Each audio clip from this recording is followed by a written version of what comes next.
Unlike most people, I took my CrossFit certification seriously, and I got Rhabdo. Boom!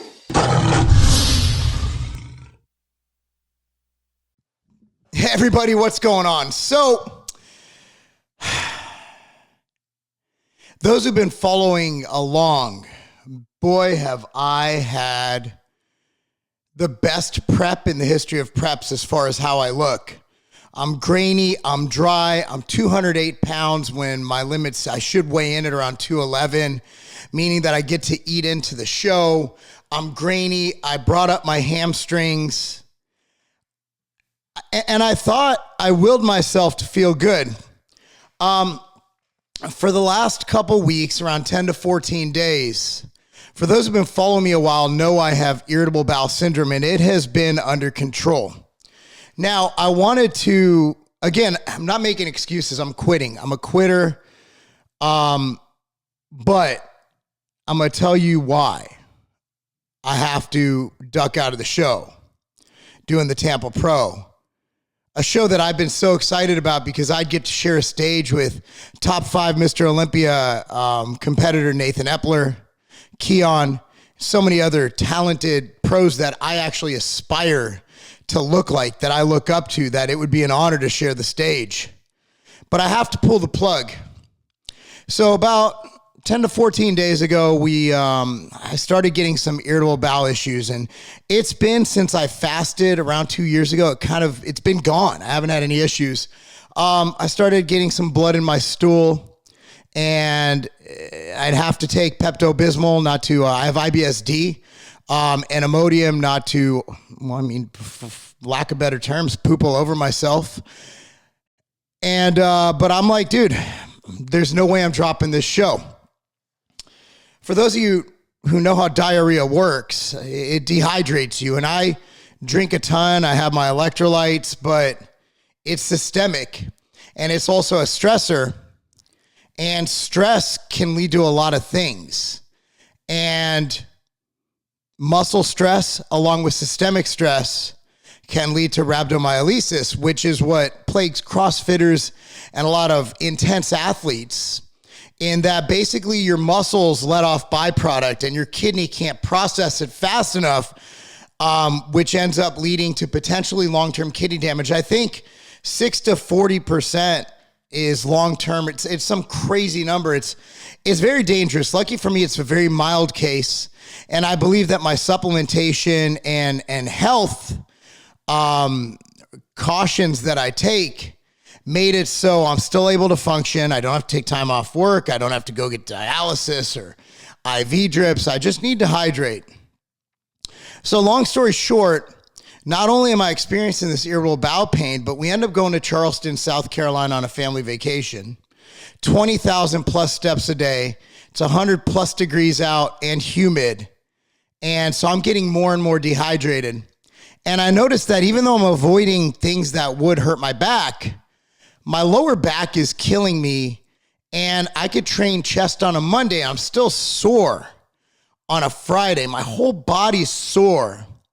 And I feel like everything's breaking down. And also, I'm coaching probably 6 to 7 sessions a week at Legacy at Carbon, which is our youth training facility in Franklin, Tennessee. And when we coach. We get in there, we move with them. I mean, it's intense. We have an intense session.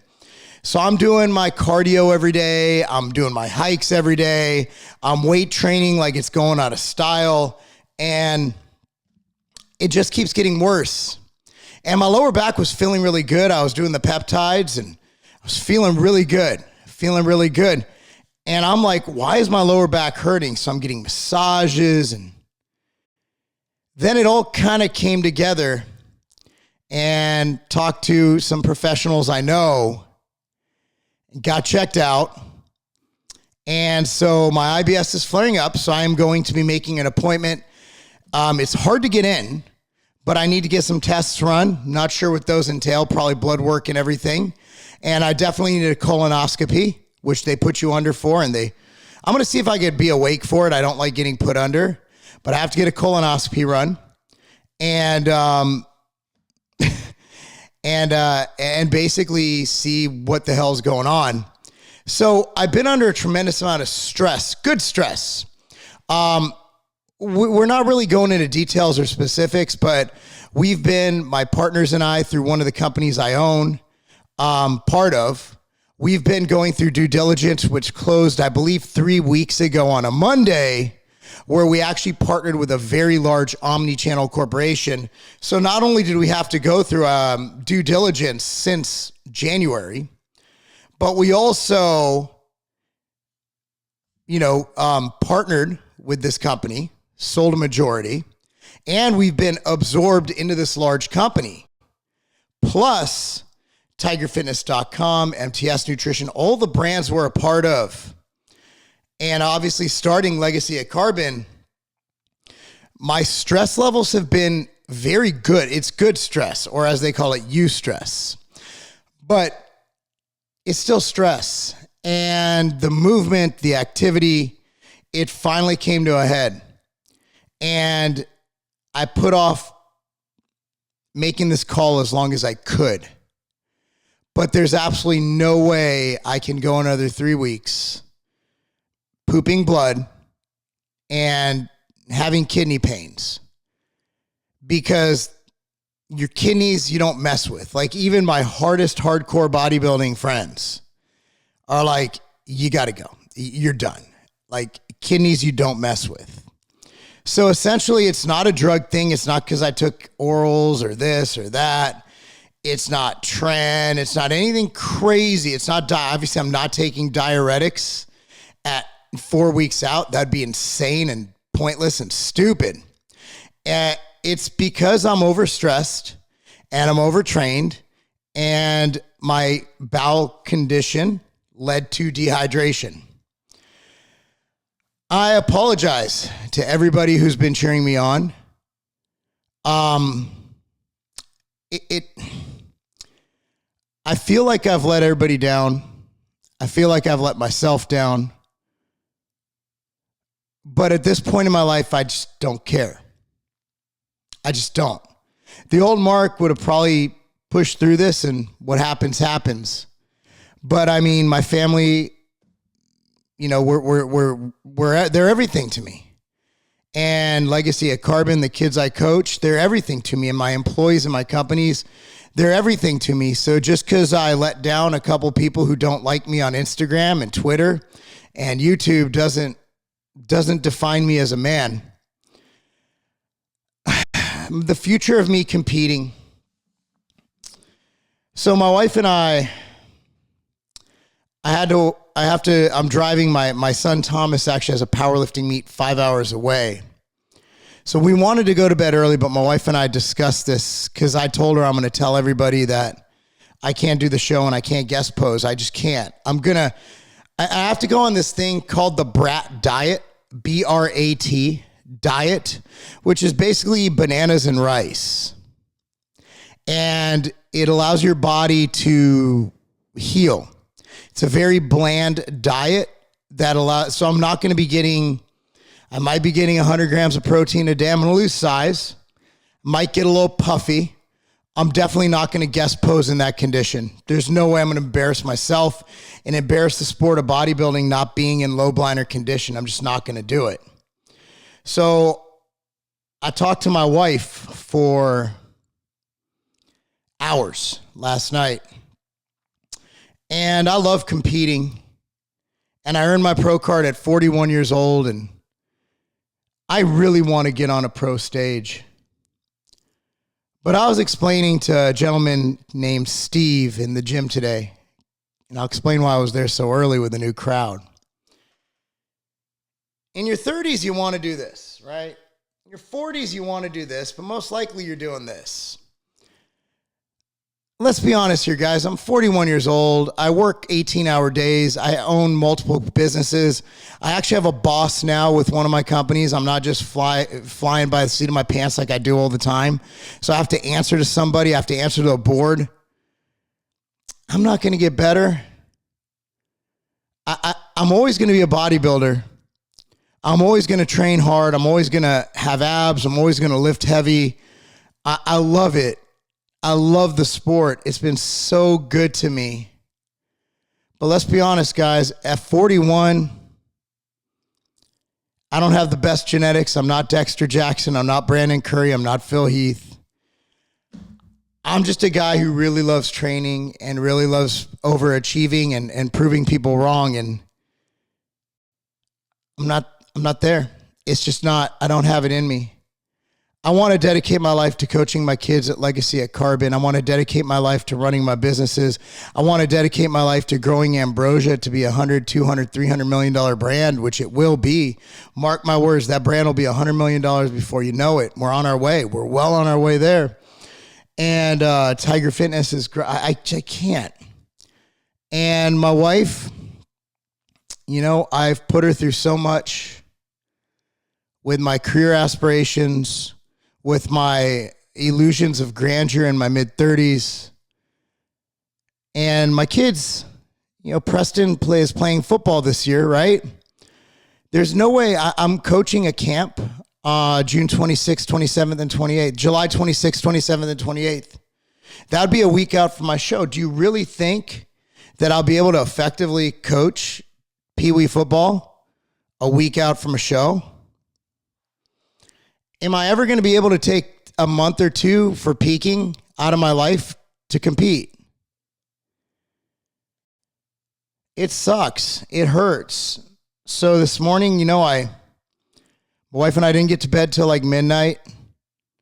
And she woke up at 2:30 a.m. to pee, and I couldn't go back to bed. So I went to Lifetime, got a little bitch-ass Rhabdo recovery workout in, did some cardio, showered. Now I'm going to take my son to a powerlifting meet. And I'm going to enjoy every second of it. But, you know, I preach health. It's my main thing. I'm the health guy. I'm the older guy. I'm the guy who's not do whatever it takes. I'm the guy who's like, don't fucking die. It'd be hypocritical of me to do anything else. Now, am I saying 100% I'm retired? It's pretty fucking close. Because I have nothing left to prove. And even if I do, I just don't fucking care. Like, my family has generational wealth. I'm living my dream life. I'm coaching kids every day of the week. My daughter's going into her junior year in high school, just balling out at soccer. She owns records in powerlifting. My son's going to break records tomorrow in powerlifting. My other son's playing football and soccer and wrestling. What the hell kind of asshole would compete in a narcissistic, self-serving sport like bodybuilding when all these other people, from my employees to the board of my new company to my children to the athletes I coach, depend on me? I'm not that guy. So I got Rhabdo.